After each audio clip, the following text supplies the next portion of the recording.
Hey, Ron. Hey, David. Hey, Kate. Great to see you. And And you, you. and you. Wish I was there. Hi, One Young World. How's everybody doing? That's great. I'm sorry I'm not there. This would have been my seventh One Young World in person, but events have transpired to prevent me from being there in person. But through technology and through bouncing off the satellites in space, I can be with you, and together we can take a journey to space and back. And let's do that now, will you? And you know, as Kate and David said, I've had the opportunity to be in space. I've had the opportunity to have some amazing experiences in my life that have really provided a very unique perspective.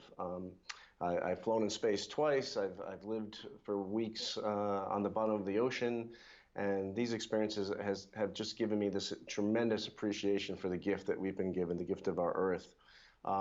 And just to set the stage, on my first mission back in 2008, it was a construction mission on board the International Space Station. I remember the first day in space, the most unbelievable, remarkable moment was when I got the opportunity to look out the window for the first time. When my tasks were over, I could unstrap and float over to a window and just take a look at our beautiful planet. It was just absolutely breathtaking. And I remember the first thing that hit me was just how unbelievably thin the atmosphere appeared. And in that moment, I was hit with this sobering realization that this paper thin layer is the only thing protecting every living thing on the planet from the harshness of space.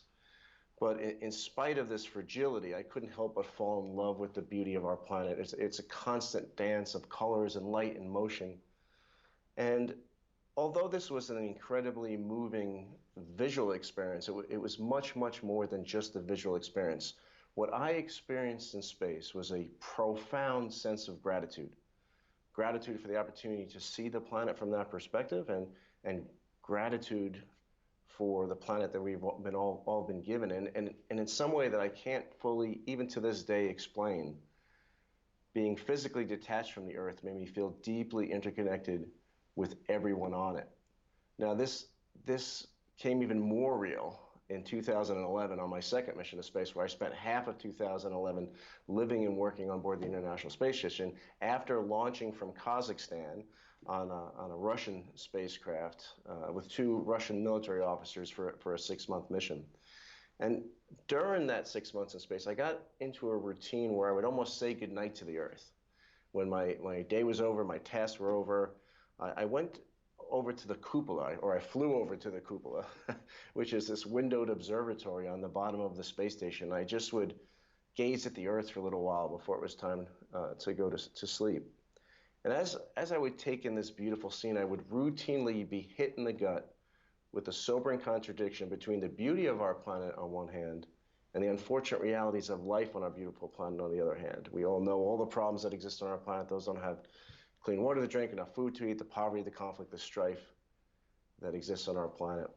And as I would take in the scene, I would think about what will the next 50 years look like? How far will we progress and overcome the challenges facing our planet? Now, I launched into space with a belief that right now, we already have all the technology, all the resources necessary to solve many, if not all, the problems facing our planet. I spent a good deal of my time earth gazing, pondering the question, if this is true, why do they still remain? And I think the seeds to the answer to that question were planted 3 years earlier on my first space flight. On the third spacewalk of that space flight, my feet were clamped to the end of the space station's robotic arm. And with me attached to the arm, it was flown through a maneuver that we called the windshield wiper. And this took me across a large arc across the top of the space station and back. And at the top of this arc, I was 100 feet above the space station, looking down at this enormous, incredible accomplishment of humanity against the backdrop of our indescribably beautiful planet, 240 miles below. It was just breathtaking. But more compelling than the beauty of that scene was the incredible human accomplishment that the space station represented. You have to realize that 15 nations, some of these nations weren't always the best of friends. Some were on opposite sides of the Cold War, opposite sides of the space race. Some fought wars against each other. But somehow they found a way to set aside their differences and do this amazing thing in space. And as I hovered there above the space station, I thought to myself, what would the world look like if we had that same level of cooperation, that same level of collaboration down here on the Earth's surface? How many fewer problems would we all face? And I think the path to get to a greater level of collaboration is to really think about our home. And I remember when it was time to return to Earth after our 6-month mission, my 2 Russian crewmates got into our spacecraft. We undocked. We did a couple of laps around the planet. We had this fiery, violent ride through the atmosphere at 5 miles a second. Parachutes opened. We got thrown all over the place. Eventually, we smashed into the ground. We bounced. We rolled. We flipped over. And now the capsule was on its side. And now my window was pointed down at the ground. And out of my window, I saw a rock, a flower, and a blade of grass. And I remember thinking to myself, I'm home. And what was really interesting about that thought is I was home, but I was in Kazakhstan. And so to me at that moment, my home wasn't just Houston, Texas, where at the time I lived with my family. My home was Earth. And our definition of that word home has profound implications for how we treat each other, how we treat our planet, how we problem solve. And expanding and broadening our definition of the word home does not come with it a requirement to forget where we came from, our cultural, our national, our political, our religious identities. It just simply means seeing those things in the context of the bigger picture. Now, as Kate said, our definition of that word home was forever changed on December 24th, 1968, by a photograph that was taken by the crew of Apollo 8, a photograph that changed the course of human history. And as Apollo 8 came up from behind the far side of the moon, and they saw the Earth emerging from behind the lunar horizon, I wonder if they realized the significance of that moment. They just became the first humans in history to see the whole planet hanging in the blackness of space and to capture that for the rest of us. The famous photograph known as Earthrise is probably the most influential photograph ever taken. The image revolutionized how we see the world, how we see ourselves, with its simple message that we are one people traveling on one planet towards one shared future. Earthrise represents the true reality of the world that we live in, not the two-dimensional map of multicolored nation states hanging in classrooms around the world. In order for humanity to progress and to prosper, we must deal with the very real problems and challenges facing us in the context of the real world. We need to design and build a future that is based upon the image of Earthrise. The image of Earthrise embodies 3 key pillars: interdependence, profound collaboration, and long-term thinking, all wrapped in the blanket of empathy and compassion. The principles of Earthrise will lead to a positive, restorative future, a future where 10 billion humans can live within the Earth's planetary limits in peace and in harmony, a future that we would all want to be a part of. So what's the path forward? The first step to carving out a path is picking a destination. So right now, we are presently in the 50th anniversary year of Earthrise. What will the world look like on the 100th anniversary? What will the world look like after we complete a 100-year journey through space? So let's set our sights on a target. Let's set our sights on a world in 2068, the 100 years after Earthrise. Now, we invite you to help create a worldwide movement inspiring a positive vision of the future where our planet is a bold and thriving home for all. Now, motivation is usually sparked through either fear or awe and wonder.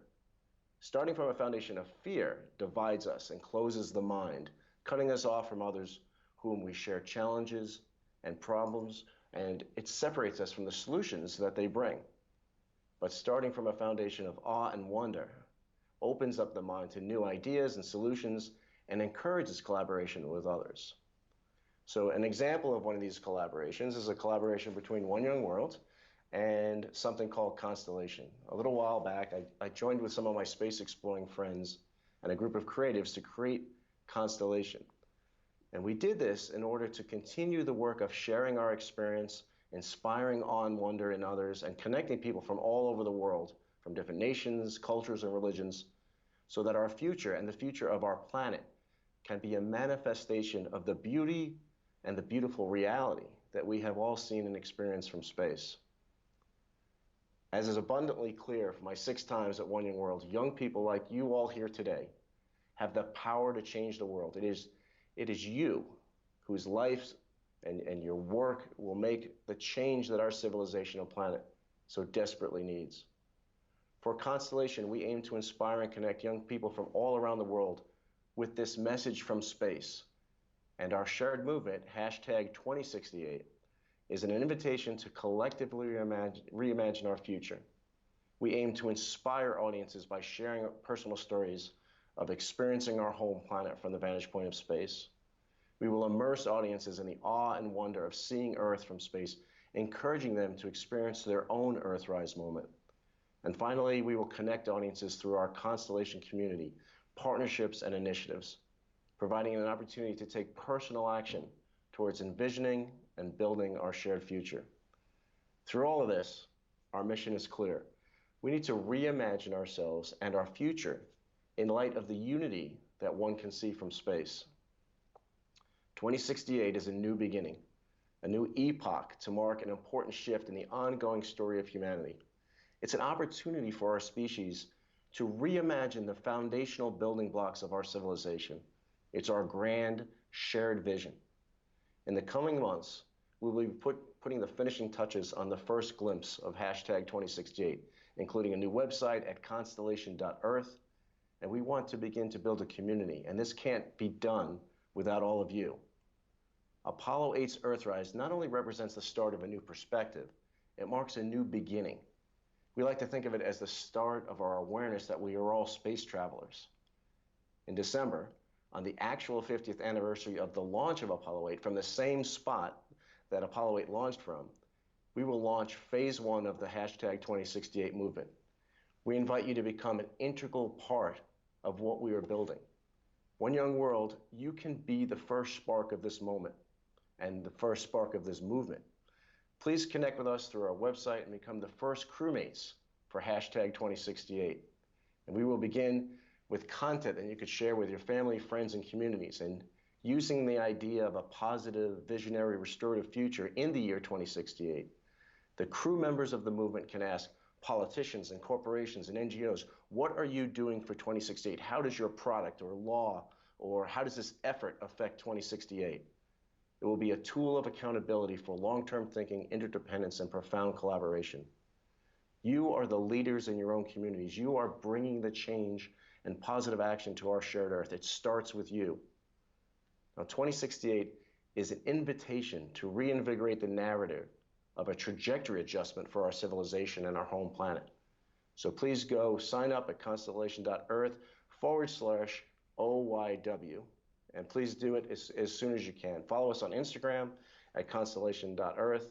And once you're signed up in December, you will receive further information on how to become a crewmate of Constellation. As Carl Sagan once said, the Earth is where we make our stand. So I want to thank you all for what you're doing and what you will do to help make our planet and our world as beautiful as the Earth looks from space. So please join us in helping to create this vision and this future together. And I wish you all the best at One Young World for the rest of the day and for the closing ceremony. And I hope to see you all next year in London. So thank you. Thank you, Ron. Ron, thank you so much. We'll see you in London. Love to you and Carmel and the family. Thank you. And I just want you to know that I don't just. You got your suit on. Yeah, I know, but I don't always hang around in my house with my flight you jacket don't? on my mask. No, I did that for you guys, just as you know. But Ron, what time is it with you? What time is it? Oh, it's a little bit after 11 p.m. in Tucson, Arizona. Okay. Thank you for joining us. Thank you, Ron. Thank you so much. All the best.